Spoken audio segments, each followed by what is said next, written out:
देखिए, अभी कुछ दिन पहले मैंने बताया था कि हवाई आइलैंड्स में आग लगी हुई है। तो हवाई आइलैंड्स में कई आइलैंड के ग्रुप हैं। ये हवाई आइलैंड यूएसए का पार्ट है।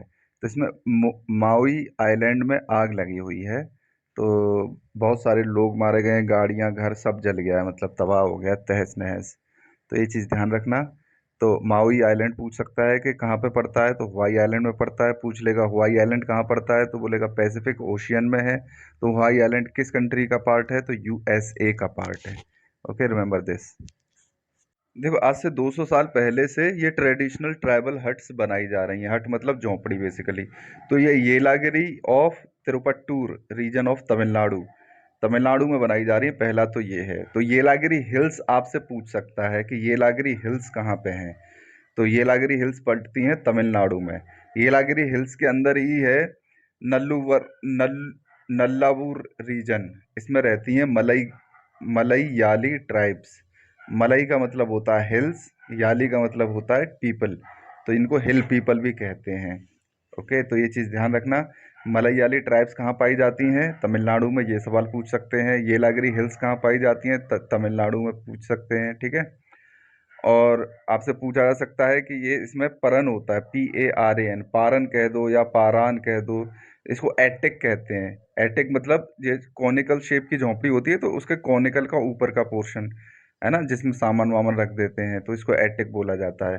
तो ये चीज़ ध्यान रखना। और ये रेड क्ले की बनी हुई होती हैं। ठीक है। और इसमें दो टर्म और आए हैं। मुन्नवेडु, इसका मतलब होता है मड हाउस। एक है आंदारा कोटई, स्टोरेज फैसिलिटी। ठीक है। तो ये देख लेना। येलागिरी हिल्स तमिलनाडु, और मलयाली ट्राइब्स का मतलब होता है हिल पीपल ट्राइब, दोनों ही तमिलनाडु में पड़ते हैं। देखो, एनआईए ने आज से करीब 6-7 महीने पहले PFI, popular front of India की जगहों पर रेड मारी थी। ये एक इस्लामिक संगठन है। तो इसमें कागज पाए गए थे कि 2035 तक इंडिया में मुसलमान प्राइम मिनिस्टर बनाना है।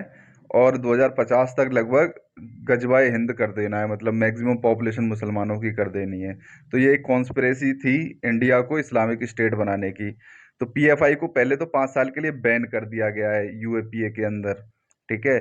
प्लस जहाँ पे बीजेपी की गवर्नमेंट है वहां तो बैन कर दिया, लेकिन जैसे राजस्थान जैसे स्टेट है, राजस्थान में कांग्रेस की सरकार है, तो PFI जैसे संगठनों को पुलिस की सुरक्षा के साथ रैली निकालने का अधिकार दिया गया है ऐसे स्टेट्स में। ठीक है कि नहीं। तो इससे ये भी पता चलता है कि मतलब कौन कौन सी पार्टियां हैं, किस किस तरह की आइडियोलॉजीज को सपोर्ट करती हैं फ्रीडम के नाम पे। तो ये चीज ध्यान रखना। PFI एक एक बेसिकली टेररिस्ट ही संगठन हो गया एक तरह से, है ना, जो काम कर रहा है कि हिंदुस्तान को इस्लामिक स्टेट बनाना है। ओके। तो ये चीज़ आप ध्यान रखना है इसके केस में। देखो, मिनिस्ट्री ऑफ डिफेंस जो है अपना ऑपरेटिंग सिस्टम, जो कंप्यूटर्स वगैरह है ना, उसमें ऑपरेटिंग सिस्टम चेंज कर रही है। माया ऑपरेटिंग सिस्टम को अब ये यूज करने वाले हैं। तो Maya operating system Ubuntu, UBUNTU based operating system है। उबंतु या तो कंपनी का नाम होगा, जैसे माइक्रोसॉफ्ट टाइप का, इस तरह से। ठीक है। तो माया ऑपरेटिंग सिस्टम की खास बात क्या है, इसमें चक्रव्यूह नाम का प्रोटेक्शन सिस्टम पड़ा हुआ है, पहले से इंस्टॉल्ड है। चक्रव्यूह क्या करेगा, तो जितने भी रैंसमवेयर मालवेयर अटैक्स होते हैं, या कोई हैकर आपके कंप्यूटर में घुसना चाह रहा है, तो उसको रोकने की में हेल्प कर सकता है ये माया ऑपरेटिंग सिस्टम। और दूसरा एक टर्म इसमें दे रखा है कर्नेल, KERNEL, है ना। KERNEL, कर्नेल, ये होता है basically core of the operating system बोलते हैं। कंप्यूटर के पर्सपेक्टिव से भी आप लोग इसको ध्यान रख सकते हैं। तो core of the operating system को क्या कहते हैं हम लोग, कर्नेल कहते हैं। ये रन किस पे करता है, ये रैंडम एक्सेस मेमोरी रैम पे रन करता है। ठीक है। और इसका काम क्या है, it gives devices the instructions on how to perform a specific function. तो मतलब किस किस डिवाइस को क्या काम करना है, उसको ऑर्डर करने का काम क्या करता है, कर्नेल करता है। ठीक है। तो माया ऑपरेटिंग सिस्टम में माया पूछ सकते हैं कि क्या है, कहाँ से आया है, इसका क्या काम है ना। तो ये चीज आप ध्यान रखना। 1973 में वेदारण्यम स्तूपा डैमेज हो गया था। तो ये स्तूपा बनाया कब गया था, तो ये स्तूपा इरेक्ट किया गया था जब राजा जी का पार्टिसिपेशन हुआ था सॉल्ट सत्याग्रह में। ठीक है। तो सॉल्ट सत्याग्रह में पार्टिसिपेशन किया था 1947, पता नहीं कब का है ये, 1940s का ही है बेसिकली, जब इसको बनाया गया था तब। तो वेदारण्यम स्तूपा कहाँ पड़ता है ये पूछा जा सकता है। तो बेसिकली तमिलनाडु में पड़ता है। ठीक है। और ये कोई एंशियंट स्तूपा नहीं है, अभी बनाया गया है। 1940s में। तो ये चीज़ ध्यान रखना, ठीक है। देखिए, अभी से कुछ समय पहले न्यूज चल रही थी कि जितने भी दलित मुस्लिम्स हैं, मतलब जो दलित हिंदू हुआ करते थे, उनको बहला फुसला के मुस्लिम में कन्वर्ट करवा दिया गया है, तो उनकी स्थिति में कोई सुधार नहीं हुआ। तो बात चल रही थी कि उनको जो है फिर से एससी का कोटा दिया जाए, लेकिन मना कर दिया गया सरकार ने कि अब तुम मुसलमानों में कन्वर्ट हो गए हो तो आपको माइनॉरिटी का कोटा मिलेगा, एससी का कोटा बिल्कुल भी नहीं मिलेगा। तो इससे ये एक तो ये पता चलता है कि कन्वर्ट हो जाओ तब भी आपकी हालत खराब रहेगी अगर आप खुद में सुधार नहीं लेके आते हैं चीज़ों में, तो ठीक है कि नहीं। तो आपको मतलब अपनी एजुकेशन अच्छी करनी है ना, और इस तरह से आपको प्रोग्रेसिव सोसाइटी का पार्ट बनना है। तो ऐसे ही आज ये न्यूज आई है, दलित क्रिश्चियंस हैं, एक्सक्लूजन हो गया इनका, सोसाइटी ने अलग एक्सक्लूड कर दिया, चर्च इनको घुसने नहीं देता अपने यहाँ, और स्टेट ने भी इनको नकार दिया है।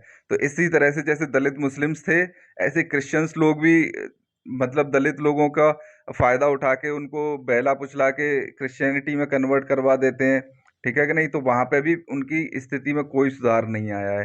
तो इससे अच्छा है कि आप अपने ही रिलीजन में रहें, अपनी एजुकेशन का स्तर अच्छा करें और देश में अच्छा नाम कमाएं, ठीक है कि नहीं। देखिए, इंडियन जुडिशरी की सबसे बड़ी प्रॉब्लम पता है क्या रही है? सबसे बड़ा क्रिटिक है कि जजेस अपॉइंटिंग जजेस। तो एक तो सबसे बड़ा दिक्कत यह है कि जज ही दूसरे जज को अपॉइंट करके जाता है, इससे जो है नेपोटिज्म बहुत बढ़ गया है जुडिशरी में। तो हर एक तीसरा जज, अभी रिपोर्ट आई थी उसमें हर एक तीसरा जज किसी न किसी का चाचा है जज का, ठीक है कि नहीं। एक तो सबसे बड़ी दिक्कत ये है। दूसरी प्रॉब्लम ये है कि जब भी जज होते हैं ना, वो अपने रिटायरमेंट के बाद भी आमदनी आती रहे इसका इलाज करके पहले से ही जाते हैं। तो ये कैसे वो लोग करते हैं? ये वो लोग करते हैं कि मतलब अ, वो बता देंगे कि ये कमेटी बन रही है तो इस कमेटी में रिटायर्ड जज होने चाहिए, ठीक है कि नहीं। तो वो रिटायर, जैसे कि आदमी रिटायर होगा तो वो कमेटी का हिस्सा बन जाएगा। तो कोई नई कमेटी बनी तो उसमें रिटायर्ड जज होना चाहिए, तो उधर से आमदनी आती रहती है इन लोगों की।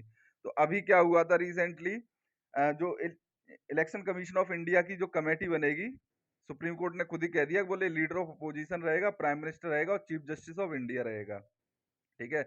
और ये ऐसा जब तक रहेगा तब तक कि कोई लॉ नहीं ले आती है पार्लियामेंट। तो पार्लियामेंट लॉ ले आई है, राज्यसभा में बिल डाल दिया गया है, और उस लॉ में ये लिखा है कि जो कमेटी रहेगी इलेक्शन कमिश्नर ऑफ इंडिया को इलेक्ट करने के लिए, सेलेक्ट करने के लिए, उसमें आपका रहेगा prime minister, leader of opposition and a cabinet minister. तो उसमें सीजीआई को उठा के बाहर फेंक दिया गया है और उसकी जगह पे कैबिनेट मिनिस्टर का नाम ले लिया गया है, ठीक है। ये चीज़ ध्यान रखना।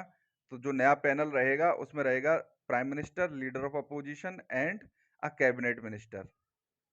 दोस्तों, ये नागरी प्लेन्स आपके न्यूज में है, NAGARI, नागरी प्लेन्स। ये चित्तूर डिस्ट्रिक्ट आंध्र प्रदेश में पड़ते हैं। हाथी वाथी इधर आते डोलते रहते हैं, तो उसके लिए आए हैं ये।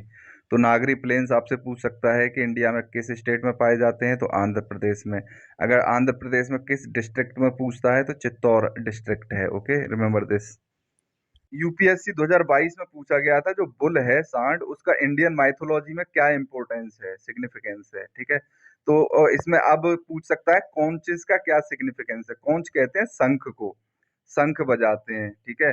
तो शंखनाद होता है बेसिकली युद्ध करने के टाइम पे आप बजा सकते हैं। तो माइथोलॉजी में ये भी रहा है कि कोई एक गुरु के बच्चे को ले जाके किसी रावण राक्षस ने कौंच में, मतलब शंख में छुपा दिया था, तो कृष्णा, लॉर्ड कृष्णा उसको छुड़ा के लाए थे। तो इस तरह से कौंच का कई सिग्निफिकेंस है, आप लिख सकते हैं इस आर्टिकल को पढ़ के।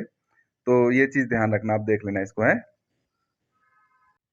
और मोस्ट इम्पोर्टेंट आज का आर्टिकल ये आया है कि जो छऊ डांस है उसके बारे में दिया गया है। तो ये लोग रिहर्सल कर रहे हैं, 15 अगस्त को ये लोग डांस करके दिखाएंगे प्राइम मिनिस्टर को और जो अतिथि आएंगे उनको, ठीक है। तो छऊ डांस किस किस स्टेट में पड़ता है? झारखंड, वेस्ट बंगाल और उड़ीसा में पड़ता है। दोस्तों, झारखंड पहले बिहार का पार्ट हुआ करता था, तो बिहार में आता था पहले ये। तो अब चूंकि झारखंड अलग हो गया है तो उसको अलग कर दिया गया है। और इसके 3 फॉर्म्स हैं छऊ डांस के। सरायकेला ये झारखंड का है, मयूरभंज जो टाइप का डांस है वो उड़ीसा का है, पुरुलिया डांस जो है वो वेस्ट बंगाल का है। तो ये हो गए इसके 3 डांस, 3 टाइप के डांस। और ये ओरिजिनेट छऊ डांस कहाँ पे हुआ था? ये ओरिजिनेट हुआ था आपका उड़ीसा, उड़ीसा स्टेट में, ठीक है। तो इसमें क्या डिपिक्ट करते हैं डांस करते में? तो डांस करते में डिपिक्ट करते हैं, ये महाभारत महाभारत की कोई स्टोरी ले लेंगे, रामायण की कोई स्टोरी ले लेंगे, या कोई फोक लोर रहेगी तो उसकी थीम उठा लेंगे, तो उस पर ये डांस करके दिखाते हैं, ठीक है कि नहीं।